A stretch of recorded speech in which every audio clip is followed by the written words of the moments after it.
DElEd सत्र 2024 में admission लेने जा रहे ऐसे प्रशिक्षु जिनका फॉर्म या तो कंप्लीट नहीं हो सका, सबमिट नहीं हो सका, या फिर कुछ उसमें ऐसी त्रुटि हो गई जिससे आपको लगता है कि आपका फॉर्म रिजेक्ट हो जाएगा, या फिर लास्ट टाइम में आपका पेमेंट नहीं हो सका जिसकी वजह से आपका फॉर्म अधूरा रह गया, अथवा पूर्णांक और प्राप्तांक के कंफ्यूजन में जिनका फॉर्म नहीं भर सका, तो यह वीडियो उन सभी के लिए है। नमस्कार, मैं राहुल सर स्वागत करता हूं आप सभी का अपने YouTube channel Rahul sir Gonda पर। जैसा कि आप सभी को पता चल गया होगा कि दिनांक 15 अक्टूबर को शाम को यह सूचना आ चुकी थी कि आपका जो डीएलएड का एडमिशन चल रहा है, जो डीएलएड के रजिस्ट्रेशन की प्रक्रिया चल रही है, उसको बढ़ा दिया गया है। अब उसे बढ़ाकर 22 अक्टूबर तक कर दिया गया है। जो पुनः रजिस्ट्रेशन स्टार्ट होने की तिथि रखी गई है वह 16 अक्टूबर रखी गई है, यानी 16 अक्टूबर दोपहर से आपका रजिस्ट्रेशन पुनः प्रारंभ हो जाएगा। तो ऐसे सभी प्रशिक्षु जिनका फॉर्म छूट गया था, जिन्होंने पेमेंट नहीं किया था, जिनके फॉर्म में कुछ त्रुटि हो गई थी, उन सभी को ये दोबारा मौका मिलने जा रहा है। पिछले फॉर्म भरने में जो गलतियां हो गई हैं या जिस भी कारण से आपका फॉर्म ना भर गया हो, उन सभी समस्याओं का हल लेके मैं आ चुका हूं। आइए देखते हैं, एक एक स्टेप्स को समझते हैं और आपका फॉर्म कंप्लीट कराने में मैं पूरी सहायता करूंगा। जिन किसी भी बच्चों को किसी भी प्रकार की समस्या आती है तो वह हमसे डायरेक्ट टेलीग्राम चैनल पर जुड़ सकता है और वहां पे अपनी समस्या हमसे शेयर कर उसका समाधान पा सकता है। मैक्सिमम बच्चों की तो यह समस्या थी कि उनका सीजीपीए और एसजीपीए प्राप्तांक और पूर्णांक में कन्वर्ट नहीं हो पा रहा था, परसेंटेज निकालने में दिक्कत थी, जिस पे मैंने एक वीडियो बनाया था। उस वीडियो को लगभग 3 से 4 हजार लोग देखकर अपना फॉर्म कंप्लीट कर सके, तथा मैंने एक वीडियो आपके एडमिशन की पूरी प्रक्रिया पर भी बनाया है, जिसमें कि आपके रजिस्ट्रेशन से लेके आपके प्रशिक्षण प्रारंभ होने तक सारी जानकारी को बताया है, सारी जानकारी को साझा किया है, तथा उसमें क्या क्या दस्तावेज लगने हैं, कब कब क्या क्या होना है, सारी जानकारी मेरे द्वारा दी गई है। तो इन सभी वीडियोस के लिंक आपको डिस्क्रिप्शन बॉक्स में मिल जाएगा। आप सभी जाकर वहां से आप अपनी समस्याओं का समाधान पा सकते हैं। तो चलिए शुरू करते हैं, देखते हैं जो आपकी डेट बढ़ी है वो डेट कौन कौन सी होने वाली है। जैसा कि आपको पता था कि आज 16 अक्टूबर को आपका स्टेट रैंक जारी होना था, जो कि अब नहीं हो सकेगा क्योंकि 16 अक्टूबर को पंजीकरण पुनः प्रारंभ कर दिया गया है। तो आइए देखते हैं जो आपके ऑनलाइन पंजीकरण की पुनः प्रारंभ होने की तिथि है वो क्या रखी गई है। तो ऑनलाइन पंजीकरण पुनः प्रारंभ की तिथि रखी गई है 16 अक्टूबर 2024 दोपहर से।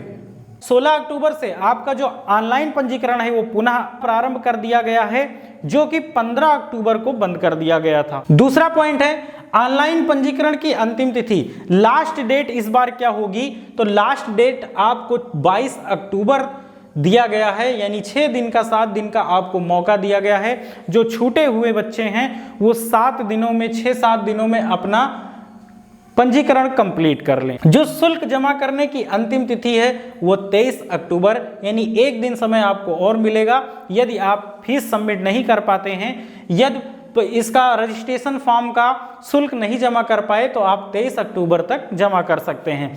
लास्ट में जो प्रिंट आउट लेने की अंतिम तिथि है वह 25 अक्टूबर रखी गई है। प्रिंट आउट लेना बेहद ही आवश्यक होता है, क्योंकि इसी प्रिंट आउट के बेस पे आपके लास्ट में जो काउंसलिंग या अन्य प्रक्रिया इसी आधार पे होती है। तो प्रिंट आउट आप अवश्य लें और इसको अपने पास सुरक्षित रखें। अब ध्यान दीजिए, ये जो रजिस्ट्रेशन है, ये जो पंजीकरण है, इसको पुनः क्यों स्टार्ट किया गया, इसको पुनः क्यों प्रारंभ किया गया। तो ऐसा इसलिए क्योंकि अभी तक लगभग 3,25,000 प्लस बच्चे फॉर्म अप्लाई कर चुके हैं, यानी 3.25 लाख से अधिक बच्चों ने फॉर्म को अप्लाई किया, लेकिन लगभग 60 से 70 हजार बच्चे ऐसे भी थे जिन्होंने या तो फीस नहीं सबमिट किया या फिर जो प्रिंट आउट है वो नहीं ले सके। इस स्थिति में ऐसे बच्चों का जो रजिस्ट्रेशन है वो कंप्लीट नहीं हो पाया, वो अधूरा रह गया, यानी ये अब एडमिशन लेने में सक्षम नहीं रह गए। इसीलिए इनको और जो भी छूटे हुए प्रशिक्षु हैं जिनको एडमिशन लेना था, उनको ध्यान में रखते हुए ये पुनः पंजीकरण प्रारंभ किया गया है, पुनः रजिस्ट्रेशन स्टार्ट किया गया है। तो जैसा कि आप लोग देख सकते हैं, जैसा कि आपके सामने जो आंकड़ा आ रहा है, आपके सामने जो डाटा आ रहा है, पीएनपी की यही मंशा है कि लगभग 4 लाख से प्लस आवेदन उसके पास आए। 4 से 5 लाख आवेदन हो जाएंगे तो फिर सीटों को भरने में समस्या नहीं होगी। जो 2.5 लाख, लगभग 2.5 लाख सीटें हैं, ये 2.5 लाख सीटें आराम से भर जाएंगी। और इस बार एडमिशन लेने में कंपटीशन भी रहेगा, यानी जिन बच्चों का जो स्टेट रैंक अच्छा होगा फिर उनको डाइट मिलेगा, और जो एकदम लोवेस्ट होंगे हो सकता है उनका एडमिशन ना हो पाए। क्यों?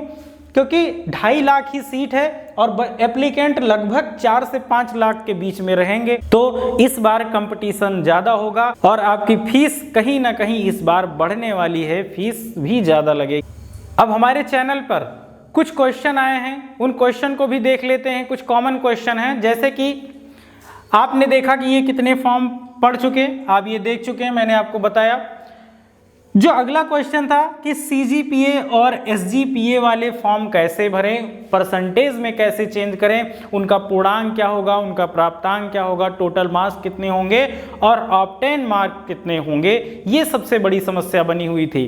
तो पार्टिकुलर इसी सब्जेक्ट को लेके मैंने एक वीडियो बनाया है और उस वीडियो में समझाया कि अलग अलग यूनिवर्सिटी का अपना अलग अलग टोटल मार्क है, अलग अलग सीजीपीए को परसेंटेज में कन्वर्ट करने का रूल है। उस वीडियो में बहुत ही अच्छे ढंग से आपको समझाया गया है, कई बच्चे उसके माध्यम से अपना फॉर्म कंप्लीट कर पाए हैं। आप में से जिन भी लोगों को ये समस्या आ रही है तो वो इसी वीडियो के डिस्क्रिप्शन बॉक्स, इसका लिंक आपको मिल जाएगा, लिंक पर क्लिक करिए और जाइए इस वीडियो को देखिए और इसको समझिए और अपना फॉर्म कंप्लीट करिए। नेक्स्ट क्वेश्चन क्या है, यदि फॉर्म भरने में गलती हो गई है तो क्या फॉर्म रिजेक्ट हो जाएगा? सबसे ज़्यादा क्वेश्चन तो बच्चे यही कर रहे हैं कि सबसे ज़्यादा डरे हुए हैं कि क्या फॉर्म रिजेक्ट हो जाएगा, मेरे एप्लीकेशन फॉर्म में ये गलती हो गई है तो क्या मेरा फॉर्म रिजेक्ट हो जाएगा। बहुत से बच्चों का ये क्वेश्चन है कि सर डीएलएड रजिस्ट्रेशन में मैंने फला गलती कर दी है, नाम गलत हो गया है, या फिर टोटल मार्क में त्रुटि हो गई है, ऑब्टेन मार्क में त्रुटि हो गई है, तो क्या मेरा फॉर्म रिजेक्ट कर दिया जाएगा? क्या मैं फॉर्म को दोबारा फिल करूं? तो मैं आप लोगों से बता देना चाहता हूं कि यदि माइनर मिस्टेक हुआ है, छोटी सी गलती हुई है, तो उसके लिए आपको फॉर्म दोबारा भरने की आवश्यकता नहीं है, बल्कि आप एडमिशन टाइम में आप एक एफिडेविट बनवा के आप कॉलेज को दे सकते हैं कि फॉर्म भरने में ये त्रुटि हुई थी और मेरा दस्तावेज एकदम सही है। तो इस प्रकार आप एक सॉल्यूशन निकाल सकते हैं। दूसरी बात, आप सभी को पता होगा कि जो डीएलएड का रजिस्ट्रेशन हो रहा है इसमें करेक्शन का कोई मौका नहीं दिया जाएगा। हालांकि पीएनपी की तरफ से यह भी कहा गया है कि यदि आपका फॉर्म गलत हो जाता है, फॉर्म भरने में कोई त्रुटि हो जाती है, तो आप न्यू रजिस्ट्रेशन कर सकते हैं। आप अपना नंबर और ईमेल चेंज करके न्यू रजिस्ट्रेशन करिए, नए स्तर से आप फॉर्म को अच्छे तरीके से कंप्लीट करिए और सबमिट कर दीजिए। तो एक उपाय आपके पास यह भी कि आप दोबारा से भी फॉर्म भर सकते हैं। अगला क्वेश्चन है दस्तावेज।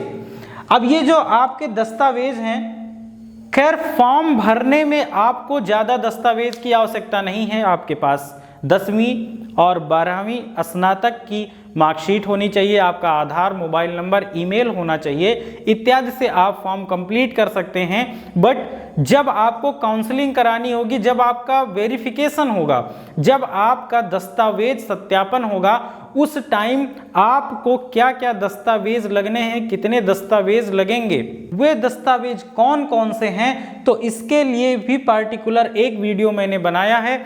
आप डिस्क्रिप्शन बॉक्स में जाके उस वीडियो के लिंक पर क्लिक करिए और देखिए कि आपको कौन कौन से दस्तावेज की आवश्यकता होगी, जिससे कि आप अभी जान जाएं कि आपको कौन से दस्तावेज, कौन कौन से डॉक्यूमेंट लगेंगे और उनको अभी से बनवाने की तैयारी में जुट जाइए, आगे एडमिशन में आपको समस्या ना हो। अगला है कि मार्कशीट ना मिलने की स्थिति में क्या करें।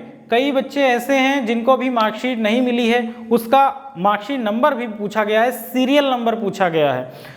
तो जिन बच्चों का रिजल्ट आ चुका है, देखिए रिजल्ट आपका कंप्लीट होना चाहिए, मार्कशीट अभी नहीं आई है चल जाएगा, लेकिन आपका रिजल्ट कंप्लीट होना चाहिए। आप स्नातक उत्तीर्ण कर चुके हों, उसमें कोई इफ और बट ना हो। तो आप जो सीरियल नंबर है उसकी जगह पे आप NA लिख सकते हैं, नॉट एप्लीकेबल लिख सकते हैं। बाद में उसके लिए जैसा कि मैंने बताया कि एफिडेविट दे सकते हैं, जिससे आपको कोई प्रॉब्लम नहीं आएगी। तो ये तो रहा आपके पंजीकरण प्रारंभ होने की तिथि और अंतिम तिथि।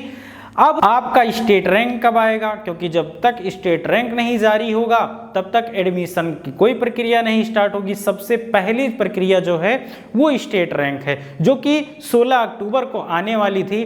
तो अब ये स्टेट रैंक कब जारी होगी, तो आप ये समझ लीजिए कि अब वो स्टेट रैंक 25 अक्टूबर के बाद ही जारी होगी, क्योंकि 25 अक्टूबर तक तो आपका जो पंजीकरण है उसी की प्रक्रिया जारी रहेगी। जब सभी बच्चों का आंकड़ा PNP के पास आ जाएगा तो वह एक स्टेट रैंक जारी करेगी, उसके बाद आपका जो एडमिशन प्रक्रिया है उसे स्टार्ट किया जाएगा। तो ऐसे ही महत्वपूर्ण जानकारी पाने के लिए आप हमारे YouTube चैनल को सब्सक्राइब कर लीजिए, वीडियो को लाइक करिए, शेयर करिए और टेलीग्राम चैनल को भी ज्वाइन कर लीजिए, जिससे कि महत्वपूर्ण जानकारी आप लोगों तक पहुंच सके। मिलते हैं अगले वीडियो में और जानकारी के साथ, तब तक के लिए थैंक यू, बाय बाय।